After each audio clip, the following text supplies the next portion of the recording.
Graça e paz, irmãos. Boa noite. Estão me ouvindo? Sim? Que fiquei em dúvida. Ok. Sempre é bom adorar o Senhor. Maravilhoso. Diante dele que nos convoca para bendizer ao seu santo nome. Ele que é digno. Agora vamos meditar na sua palavra. É dia da Bíblia. Portanto, é dia de meditar na palavra do Senhor. Convido os irmãos a abrir a Sagrada Escritura na carta do apóstolo Paulo aos Filipenses, capítulo 3. Nessa noite nós vamos caminhar com a exposição do capítulo 3, versículo 1, até o capítulo 4, versículo 1. Mas, no primeiro momento, eu lerei até o versículo 11 e depois, na sequência da exposição, lerei o resto do texto. Filipenses, capítulo 3, verso de 1 a 11, diz assim a palavra do Deus vivo. Quanto ao mais, meus irmãos, alegrem-se no Senhor. Escrever de novo as mesmas coisas não é um problema para mim e é segurança para vocês. Cuidado com os cães. Cuidado com os maus obreiros, cuidado com a falsa circuncisão, porque nós é que somos a circuncisão, nós que adoramos a Deus no Espírito e nos gloriamos em Cristo Jesus, em vez de confiarmos na carne. É verdade que eu também poderia confiar na carne. Se alguém pensa que pode confiar na carne, eu ainda mais. Fui circuncidado no 8º dia, sou da linhagem de Israel, da tribo de Benjamim, hebreu de hebreus. Quanto à lei, eu era fariseu. Quanto ao zelo, perseguidor da igreja. Quanto à justiça que há na lei, irrepreensível. Mas o que para mim era lucro, isto considerei perda por causa de Cristo. Na verdade, considero tudo como perda por causa da sublimidade do conhecimento de Cristo Jesus, meu Senhor. Por causa dele perdi todas as coisas e as considero como lixo para ganhar a Cristo e ser achado nele, não tendo justiça própria que procede de lei, mas aquela que é mediante a fé em Cristo, a justiça que procede de Deus, baseada na fé. O que eu quero é conhecer Cristo e o poder da ressurreição, tomar parte nos seus sofrimentos e me tornar como ele na sua morte, para de algum modo alcançar a ressurreição dentre os mortos. Oremos. Deus maravilhoso, nosso Senhor, nós te exaltamos e bendizemos, ó Pai, e levamos nessa hora nossos corações diante do trono para ouvir, Senhor, de Ti, ó Senhor, ouvir, ó Pai, sabedoria, verdade anunciada da Tua santa voz.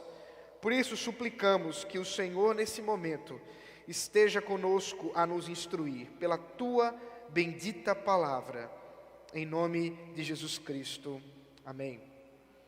Queridos, nós vivemos em dias em que a igreja evangélica é assombrada por uma espécie de anti-intelectualismo. Deixa eu explicar o que eu quero dizer com isso. É muito comum, quando pensamos na grande massa evangélica, vermos crentes, pessoas que muitas vezes professam a fé cristã por muito e muito tempo, sem que nunca tenham lido a Bíblia na sua vida. Vivemos em tempos em que pessoas se assustam quando começam a ler, por algum motivo que seja, a Bíblia que eles dizem crer há anos. Já tive experiências parecidas com essa, de conversar com pessoas e no meio da conversa eu dizia assim, certo, mas o que você está dizendo é exatamente o contrário do que a palavra de Deus diz. A pessoa diz, é mesmo? Está aqui, ó. Nossa, nunca tinha lido esse texto. E olhe que eu sou crente há uns 20 anos, viu? Isso não é raro, isso é comum. Inclusive, há um certo discurso nós podemos dizer até certo discurso de ódio, contra estudar a palavra de Deus. Alguns usam, inclusive, a própria Bíblia contra ela mesma. Dizem assim, estudar demais é complicado, porque afinal de contas, a letra mata e o espírito vivifica.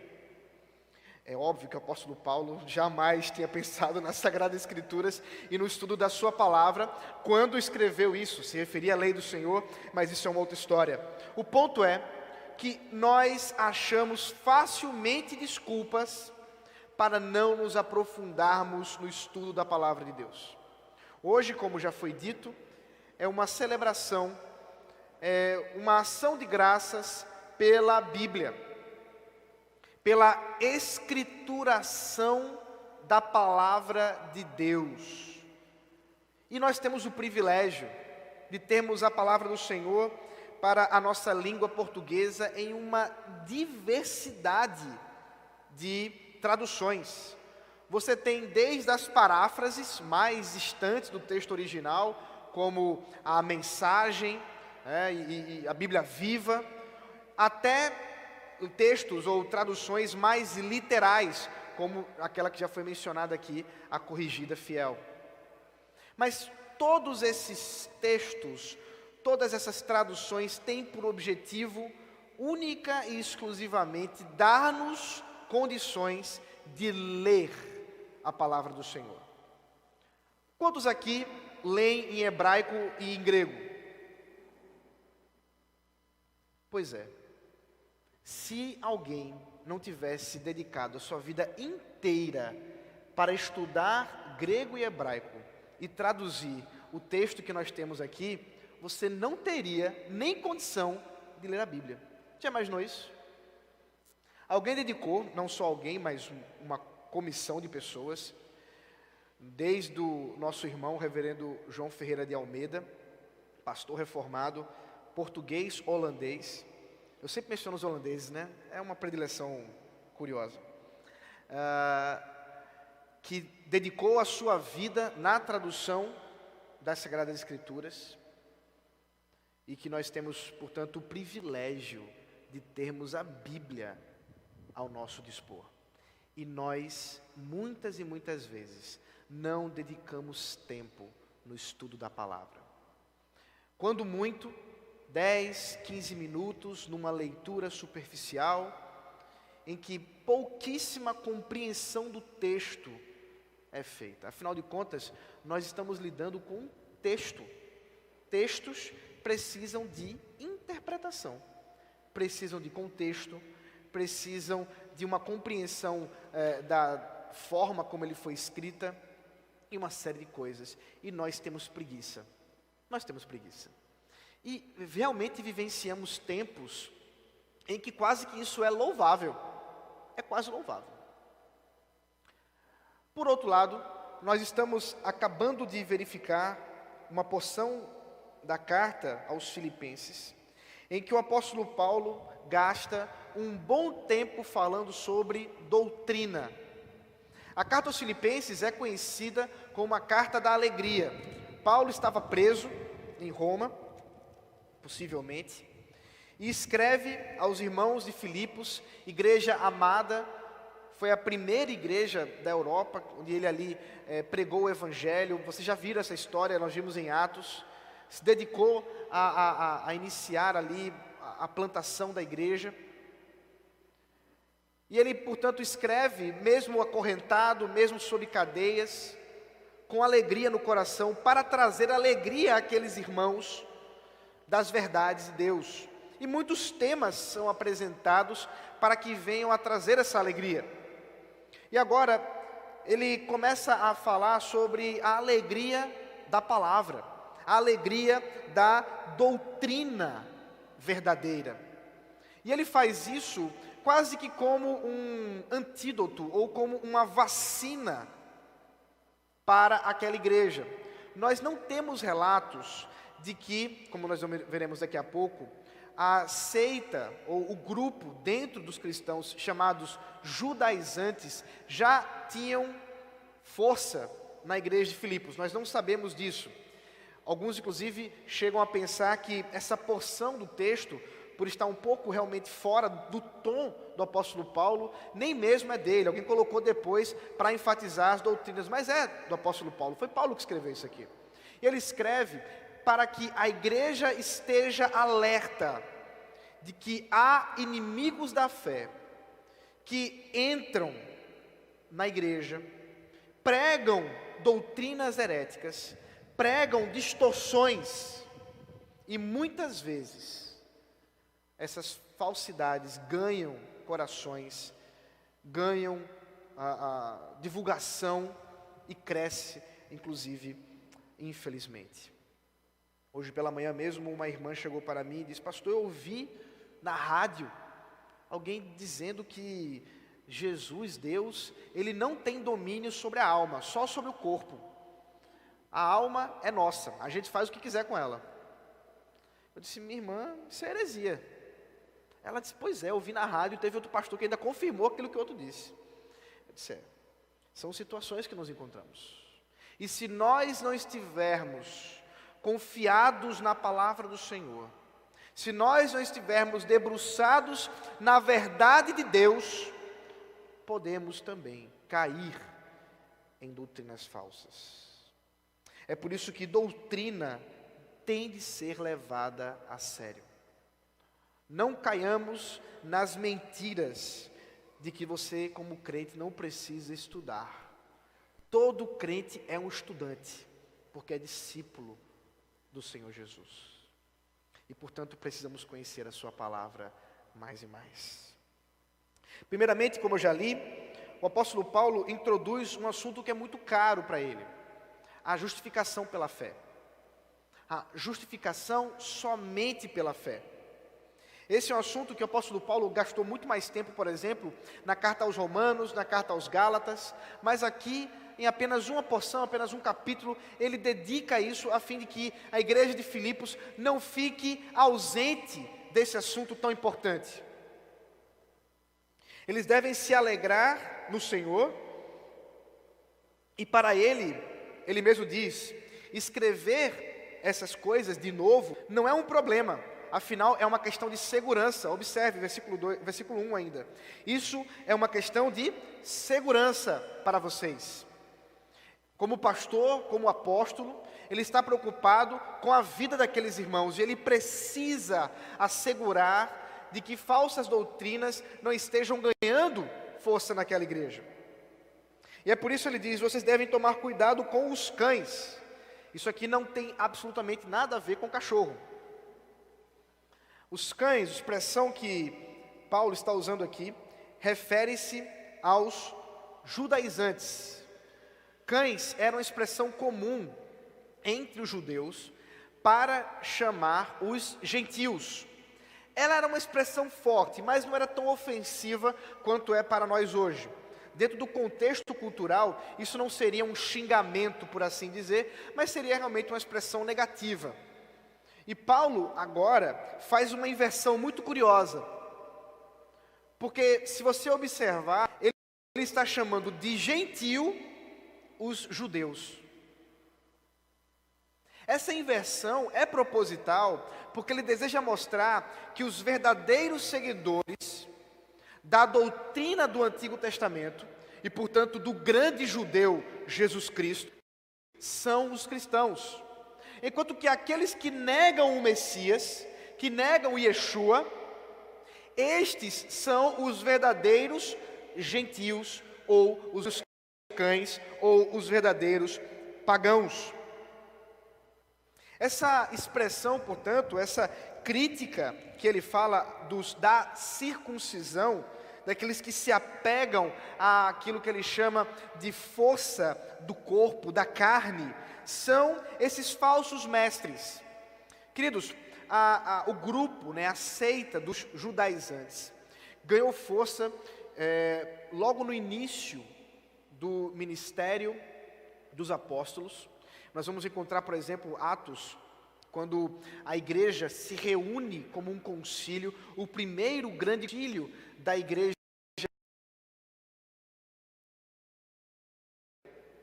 E nesse concílio, né, nessa reunião, foi decidido a respeito do assunto da circuncisão. O que os judaizantes pregavam? Primeiro, eles defendiam uma salvação por obras. Eles não negavam que havia uma participação, obviamente, do poder de Deus. Eles não negavam que havia uma participação da ação do amor de Deus. Só que eles diziam que isso não era suficiente. Todo crente, para ser crente, precisava tornar-se judeu. E para tornar-se judeu, era necessário que ele fosse circuncidado. Então, se vinha de uma comunidade pagã, gentílica, e portanto não tinha a tradição da circuncisão, ele necessariamente precisava ser circuncidado, precisava passar por esse processo de tornar-se um judeu, seguindo inclusive não só a circuncisão, mas as festas judaicas, seguindo, portanto, todo o contexto de cultura judaica, para assim se tornar um verdadeiro cristão. O apóstolo Paulo foi um grande opositor dessa doutrina. Lutou contra ela de maneira voraz, porque sabia que isso era diminuir a graça de Deus.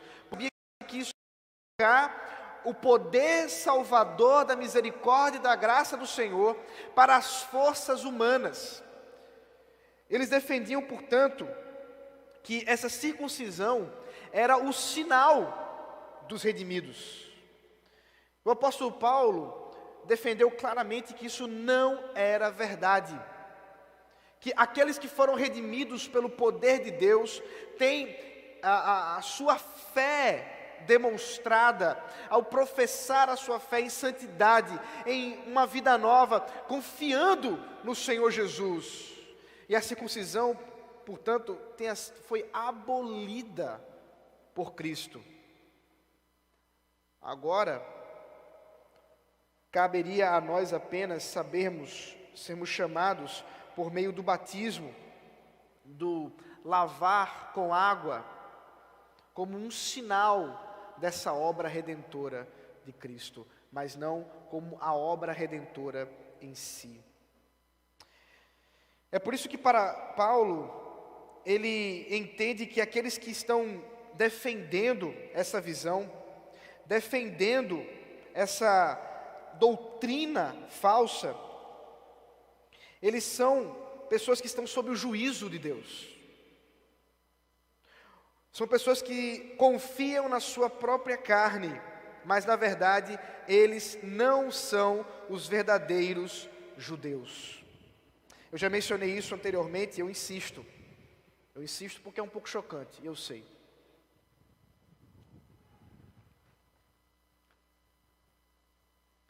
Se você for a Jerusalém hoje, você não vai encontrar a Terra Santa.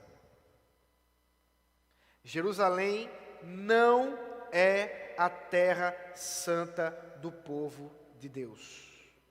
Vocês sabem onde é que é a Terra Santa do povo de Deus? Onde o povo de Deus está reunido.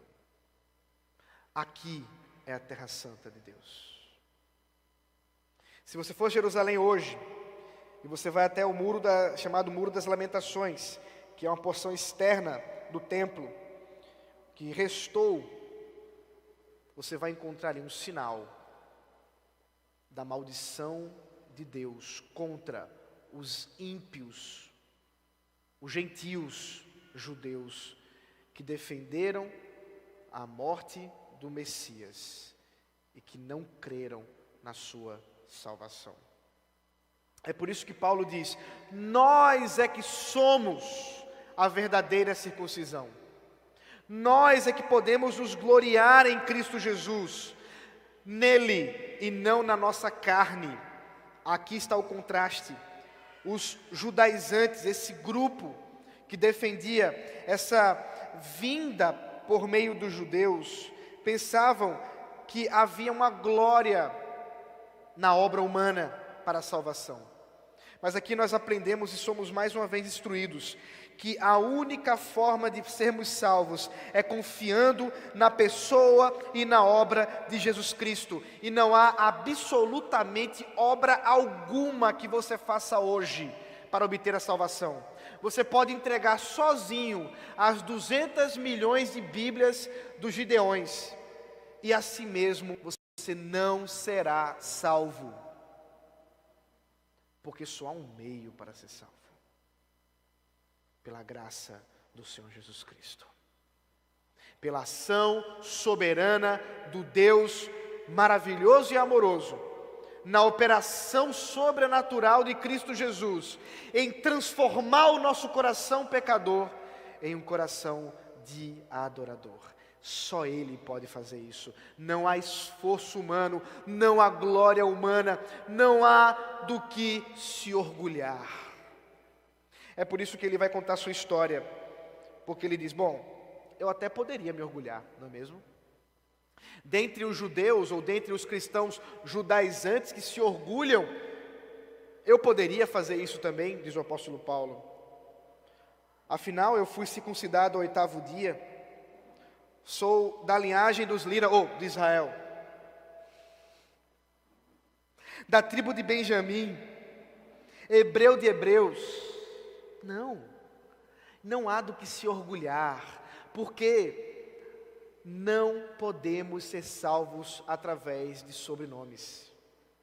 Não podemos ser salvos de outra forma, senão por meio de Jesus Cristo. Hebreu de hebreus, quanto à lei eu era fariseu, quanto ao zelo perseguidor da igreja. Nós já vimos isso em outro momento. Paulo mesmo, diante do rei Agripa, ele diz: olha, se tem alguém que era perseguidor, era eu. Se tem alguém que podia se orgulhar de matar cristão, era eu.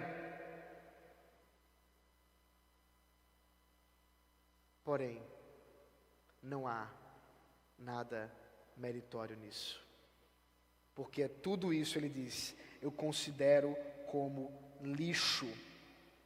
Em outras traduções, como esterco. Literalmente a ideia é essa. Ele considera essas coisas como um refúgio humano, como algo que serve simplesmente para ser colocado como um dejeto, como algo que não há do que se recuperar. Não há nada do que se orgulhar. Para ele, o lucro é simplesmente a causa de Cristo. E tudo ele perdeu por causa disso. Tudo ele perdeu por amor a Cristo. É como a parábola que o próprio Senhor Jesus contou, em que um homem, tendo achado um tesouro escondido em um campo, vende tudo para comprar aquele campo, porque sabe que ali está algo mais valioso. Da mesma forma, o apóstolo Paulo entende que diante de toda a glória que ele teve como um judeu, ele aqui não menciona, mas nós sabemos disso, ele era um grande estudioso, porque foi estudante do melhor professor, da melhor faculdade dos tempos dele entre os judeus, Gamaliel. Ele poderia se orgulhar, mas ele não tinha do que se orgulhar, porque não há mérito na salvação. A verdadeira justiça é aquela que procede da fé. Veja comigo o versículo 9. E ser achado nele, não tendo justiça própria, que procede de lei, mas aquela que é mediante a fé em Cristo, a justiça que procede de Deus, baseada na fé. Há um contraste aqui claro entre obras e fé. Se nós cremos na salvação pela fé, não poderemos depositar mérito em nossa salvação. Não. Meu irmão, minha irmã, nessa noite nós somos lembrados da doutrina mais importante das Sagradas Escrituras. Não há homem não há mulher que possa cooperar com a sua salvação. Como cantamos há pouco, ao dizer Yeshua, ao Senhor, somente ao Senhor Yahvé pertence a salvação. É dele a obra, é dele e somente dele a obra. Essa ênfase, ela é importante porque nós somos naturalmente levados a pensar que há alguma coisa que podemos fazer para sermos salvos. Na verdade, nós poderíamos resumir, dentre todas essas religiões que existem na humanidade, duas apenas. Já falei isso em outros momentos. A religião das obras e a religião da graça. A religião das obras diz: você precisa fazer alguma coisa e Deus vai se agradar de você e retribuir a partir daquilo que você fez. A religião da graça diz: Deus fez o que você não poderia fazer. Agora, em gratidão, venha e responda o amor que Ele já te deu. Podemos lembrar, por exemplo, de Êxodo capítulo 20, quando Moisés fala daquilo que o próprio Deus, escreve daquilo que o próprio Deus disse: eu sou o Senhor que te tirei da terra do Egito, que te redimi da terra do Egito, portanto, não terás outros deuses diante de mim. A lei do Senhor foi-nos dada mediante a graça redentora de um Deus que nos resgatou do império das trevas para o reino do Filho do seu amor. E é por isso que estamos aqui. A doutrina da justificação pela fé é algo extremamente fundamental, porque sem isso está ruída toda a igreja. Porque se depender de nós, se a salvação depender de nós, por 1/1000 de segundo, estamos fadados ao inferno. Somente pela graça, somente pela fé. O apóstolo Paulo continua, a partir do versículo 12, e agora eu farei a leitura do resto do texto, versículo 12 ao capítulo 4, versículo 1, nos chamando a levar a sério a prática doutrinária. Não que eu já tenha recebido isso, ou já tenha obtido a perfeição, mas prossigo para conquistar aquilo, o que também fui conquistado por Cristo Jesus. Irmãos, quanto a mim, não julgo havê-lo alcançado, mas uma coisa faço, esquecendo-me das coisas que ficam para trás, e avançando para as que estão diante de mim, prossigo para o alvo, para o prêmio da soberana vocação de Deus em Cristo Jesus. Todos, pois, que somos maduros, tenhamos este modo de pensar, e se em alguma coisa vocês pensam de modo diferente, também isto Deus revelará para vocês. Seja como for, andemos de acordo com o que já alcançamos. Irmãos, sejam meus imitadores, e observem os que vivem segundo o exemplo que temos dado a vocês. Pois muitos andam entre nós, dos quais repetidas vezes eu lhes dizia, e agora digo até chorando, que são inimigos da cruz de Cristo. O destino deles é a perdição, o Deus deles é o ventre, e a glória deles está naquilo de que deveriam se envergonhar, visto que só pensam nas coisas terrenas. Pois a nossa pátria está nos céus, de onde também aguardamos o Salvador, o Senhor Jesus Cristo, o qual transformará o nosso corpo de humilhação para ser igual ao corpo da sua glória, segundo a eficácia do poder que Ele tem de até subordinar a si todas as coisas. Portanto, meus amados irmãos, de quem tenho muita saudade, vocês são a minha alegria e coroa. Sim, meus amados, permaneçam deste modo firmes no Senhor. Observe, portanto, a seriedade que temos ao confiar em Jesus Cristo. Agora o apóstolo Paulo trata da questão da santidade. do nosso comprometimento em seguir com boas obras, a partir da salvação pela fé, que o próprio Deus designou para a nossa redenção. Ele talvez esteja aqui esclarecendo alguma coisa que poderia surgir no coração dos que estavam lendo sua carta. Ao falar da salvação, alguns poderiam ter dito: mas Paulo acha que é demais, né? Se acha. Como assim? Está salvo, está perfeito, já alcançou a plenitude. Ele diz: não, vocês não me entendam mal. Ao dizer que o Senhor Jesus Cristo nos redimiu com poder para a sua glória, eu não estou dizendo, diz o apóstolo Paulo, que já alcancei essa perfeição, que já alcancei a plenitude da salvação, como se agora eu não tivesse mais pecado, como se agora eu não tivesse ainda do que lutar e de correr.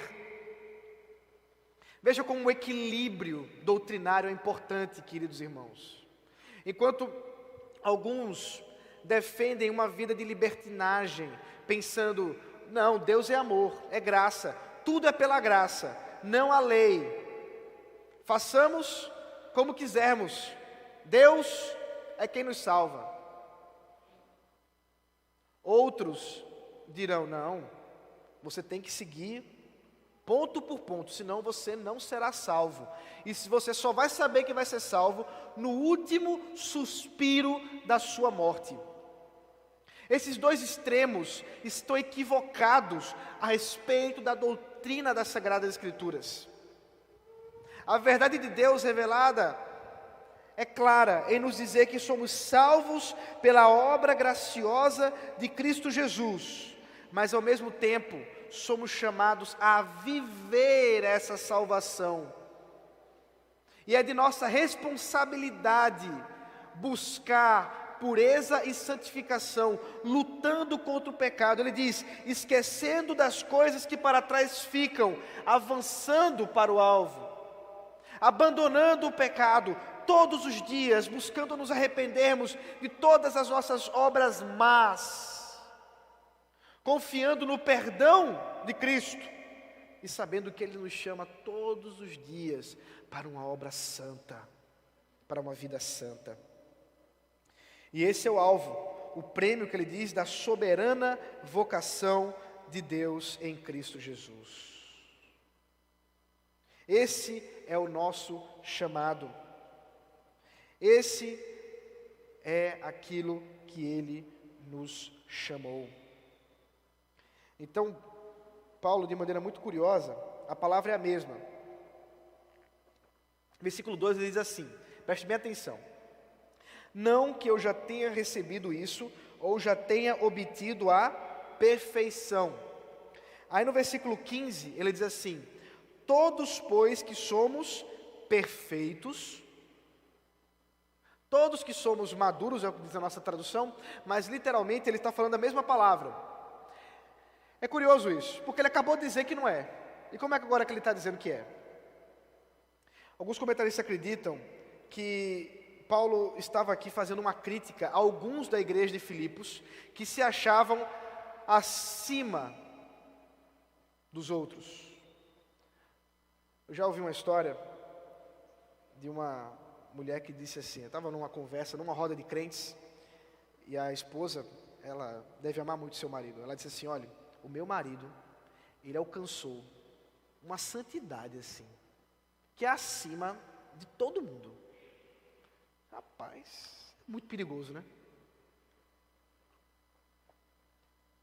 Mas Paulo diz: não que eu tenha alcançado, mas todos nós que pensamos ter alcançado, ou todos nós que supomos estar buscando essa perfeição, tenhamos, diz ele, este modo de pensar.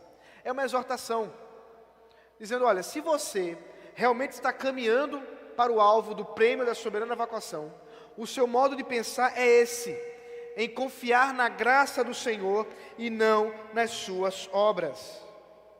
Mas mais uma vez, nós somos exortados ao equilíbrio.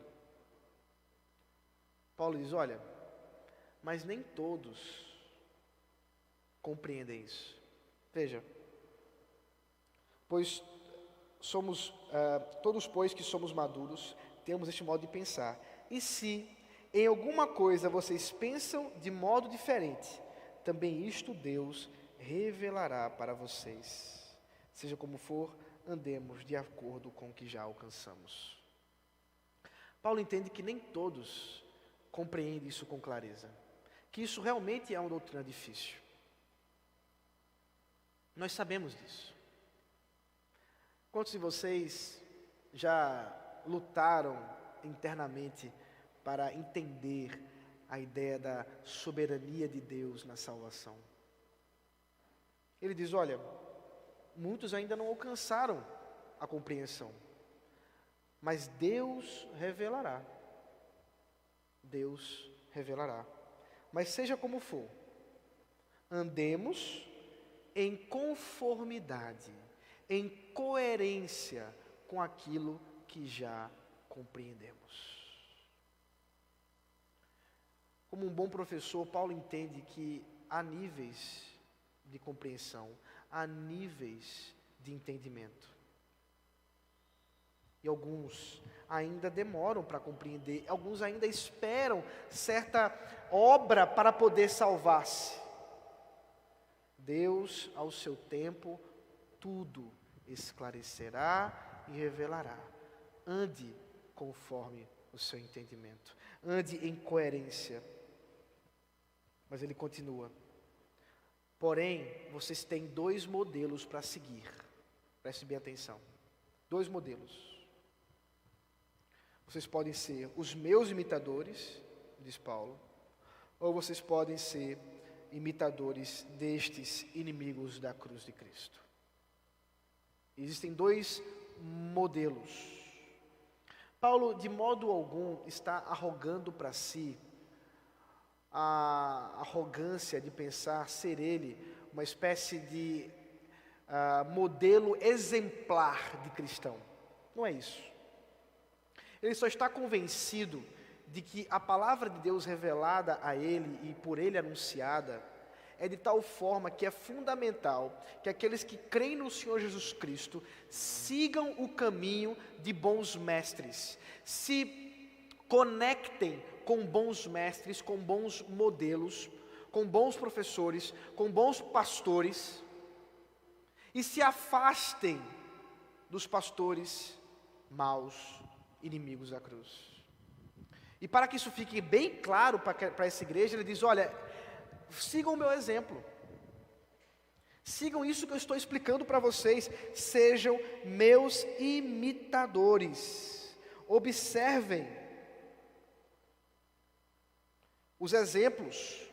Observem a forma como temos vivido.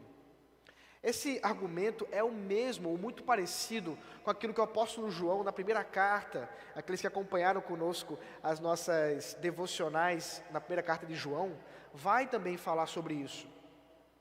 Vocês lembram das 3 grandes áreas de teste de um verdadeiro cristão, ou de um falso profeta? A área moral, a área doutrinária e a área relacional. João entendia que os falsos mestres, eles não ficam apenas na parte teórica. Isso é muito importante, queridos.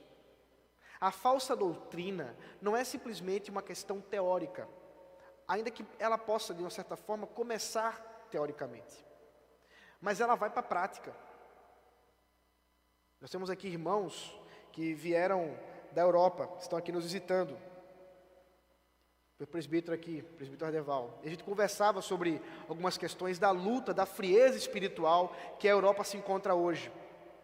Mas isso não foi do dia para a noite.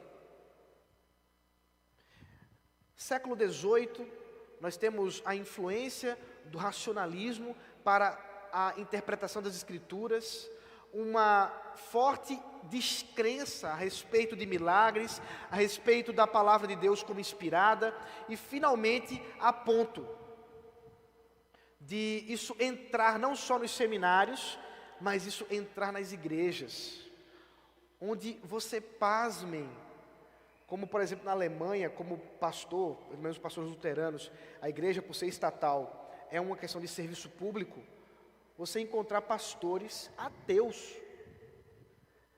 Como é que pode isso? Como começou isso? Começou com falsas doutrinas, com a descrença na palavra de Deus, mas vai descambar sim na prática, na frieza espiritual, na licenciosidade, no pecado. E queridos, não tem jeito, uma coisa levará a outra. Esses inimigos da cruz não serão inimigos apenas nos seus discursos, mas a sua prática também será assim. Portanto, diz o apóstolo Paulo, observem a vida daqueles que ensinam. E que coisa séria eu dizer isso aqui, não é mesmo? Porque será que eu tenho condições de dizer isso diante dos irmãos? Observem a minha vida. É com tremor e temor, meus irmãos, que nós chegamos aqui nesse púlpito. Seja eu, seja Rodrigo, ou qualquer outro pastor, presbítero que suba aqui. É confiando na graça de Deus, mas ao mesmo tempo sabendo que aquilo que é ensinado nas Sagradas Escrituras, acima inclusive da nossa vida, é verdade, e que nós possamos viver isso, mediante a fé em Cristo Jesus, para a glória dEle. Porque assim devem viver os cidadãos da cidade celeste. Versículo 20. Pois a nossa pátria está nos céus, de onde também aguardamos o Salvador, o Senhor Jesus Cristo, o qual transformará o nosso corpo de humilhação, para ser igual ao corpo da sua glória, segundo a eficácia do poder que Ele tem de até subordinar-se todas as coisas. Paulo está ciente de que nossa pátria não é essa. Você não é simplesmente um cidadão brasileiro. Você não é simplesmente um olindense. É muito mais que isso. Essas nomenclaturas, elas são temporárias. Mas a sua cidadania celestial, essa sim, é eterna. É essa a qual você deve estar conectado para viver na sua prática, na expectativa, diz Paulo, da vinda de Cristo, que nos transformará desse corpo corruptível em um corpo incorruptível para a sua glória. Ele que já está sujeitando todas as coisas pelo seu poder, também nos chama assim. Finalmente, ele encerra esse momento da carta com uma conclusão. Um pedido pastoral. Meus amados irmãos, de quem tenho muita saudade, vocês são a minha alegria e coroa. Sim, meus amados, permaneçam deste modo firmes no Senhor. Apesar do apóstolo Paulo muitas vezes ser duro nas suas exortações, expressões, por exemplo, como inimigos da cruz, expressão muito dura para ser dita a respeito de pessoas, não é mesmo? Ao mesmo tempo, ele está certo do seu coração pastoral e exorta a igreja. E hoje nós também somos exortados, amados. Eu sei que falo por mim, mas também falo por todo esse conselho que pastoreia a igreja de Casacaiada. Não há alegria maior para os pastores dessa igreja do que ver a igreja presbiteriana de Casacaiada seguindo a vida de modo a confiar no Senhor, firmes no Senhor. Essa é a nossa alegria, essa é a nossa coroa. Amados, nós não podemos de modo algum separar doutrina da prática. Fazer isso é um equívoco muito grande, doutrinário inclusive. Devemos, em primeiro lugar, tomar cuidado com falsos ensinos. Apesar de estar aqui pregando diante dos irmãos com temor e temor, É responsabilidade de cada um de vocês verificar nas Sagradas Escrituras se aquilo que eu estou dizendo realmente corresponde àquilo que a palavra de Deus está revelando. Assim como também é responsabilidade de cada um de vocês aquilo que vocês ouvem, seja na rádio, na TV, nas redes sociais. É responsabilidade sua, ainda que também é responsabilidade nossa como pastores, cuidar do rebanho e anunciar e dizer e ensinar aquilo que é verdade, para tomar cuidado também com aquilo que é falso. Nos lembremos da graça da salvação. Não confie em si mesmo, confie no Senhor. Nessa noite, mais uma vez, nós somos alertados e nós somos chamados por Cristo para confiar na sua obra maravilhosa da cruz. Não importa a sua história. Como eu disse há pouco do caso do pastor presbiteriano que estava preso antes de conhecer a Jesus Cristo. Talvez você tenha uma história também terrível. Talvez não seja uma prisão, talvez não seja um crime exatamente, mas seja uma vida de pecados. Nessa noite, o Senhor Jesus diz, deixando para trás as coisas, mas prosseguindo para o alvo. Esse é o caminho de todos nós. Não há pecado, não há vida impossível para Jesus. Não há, portanto, ninguém, do mais pecador aqui, ninguém que não possa ser perdoado e redimido por Cristo Jesus. Ao mesmo tempo, nós somos chamados, nós que já conhecemos o Senhor Jesus Cristo, nós que já somos da sua igreja, a prosseguir para esse alvo, a perseverar em santidade, tendo paciência com aqueles que são mais fracos, com aqueles que ainda estão caminhando no conhecimento da palavra. Há muitos que ainda precisam amadurecer e nós precisamos ter esse cuidado especial. Observe bons modelos. Tenha para si bons modelos de cristãos. Não tem como a gente viver acreditando que nós somos o melhor modelo dos cristãos. Então deixa eu dar uma instrução para você aqui. Se você diz assim, olha, não tem ninguém que eu diga assim, esse aí é um cara crente, esse aí eu sigo, esse é um cara bom. Eu diria para você tomar cuidado com isso. Muito cuidado. Porque se não tem ninguém bom como cristão suficiente para você, talvez seja que a sua definição de cristão esteja bem complicada, esteja bem errada. Nós temos bons modelos. Sigamos bons modelos cristãos. É claro, eles são imperfeitos. Paulo era pecador, ele dizia isso várias vezes. Mas, pela graça de Deus, nós podemos confiar que o Senhor tem levantado homens, pastores, mestres, para cuidar da sua igreja. E por fim, lembre-se que você é peregrino desse mundo. A sua pátria não é essa. A sua pátria é celestial e, portanto, você deve viver conforme a pátria celestial e não simplesmente conforme a vida terrena. Jesus Cristo está voltando. Maranata.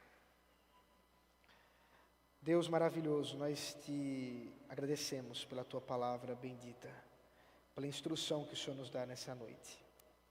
Te louvamos, ó Deus, porque é ela quem corta os nossos corações e que nos edifica. Suplicamos, Pai, que transformes cada um de nós conforme ela, a tua palavra santa, em Cristo Jesus. Amém.